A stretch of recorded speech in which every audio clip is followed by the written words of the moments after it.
million bucks and ran this exact 4-step plan. And you know what? It worked perfectly. Operation Ajax became the textbook model for how to topple a foreign government. Feeling confident, the CIA ran the same playbook in Guatemala the very next year. But it wasn't a magic formula. Attempts to do the same thing in Indonesia and Eastern Europe, they failed miserably. And then came the Bay of Pigs invasion in Cuba, a catastrophic, absolutely embarrassing failure that left President Kennedy furious and stained America's reputation on the world stage. Those stinging failures, combined with the constant fear of Soviet moles, forced another huge pivot. If human spies and secret armies were just too unreliable, the agency would lean into what America did best, building incredible technology. But this era also dragged the CIA into secret wars and, frankly, some of its darkest scandals. This was the big question facing the agency's leadership. Hiring spies was just so risky and often ended in disaster. They needed a way to get eyes on Soviet nuclear sites without getting caught.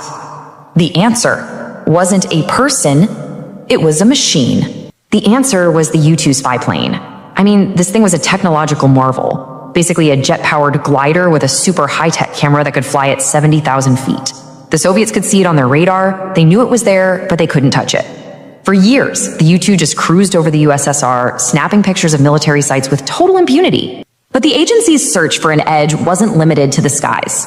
It also turned inward, exploring the darkest corners of science to try and weaponize the human mind itself. This was Project MKUltra, a hunt for the ultimate weapon, mind control.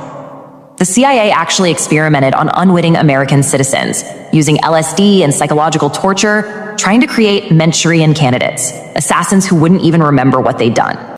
All that secrecy and all those black budgets kind of culminated in the 1980s with the Iran-Contra affair. To free American hostages, the Reagan administration secretly sold weapons to Iran. The profits were then illegally laundered through Swiss bank accounts to fund the Contra rebels in Nicaragua, something Congress had explicitly forbidden. It was a massive scandal that showed just how far the agency was willing to go. So when the Berlin Wall fell in 1989, the CIA suddenly had an identity crisis. Its great rival, the KGB, was gone. For a minute there, it seemed like the agency had lost its whole reason for being. But in the shadows, a new enemy was organizing, one that would soon give the CIA a terrifying new mission. You know, the 1990s were a pretty quiet time for the agency. The CIA's budget actually shrank. But while Washington was celebrating this peace dividend, Osama bin Laden was busy building his network.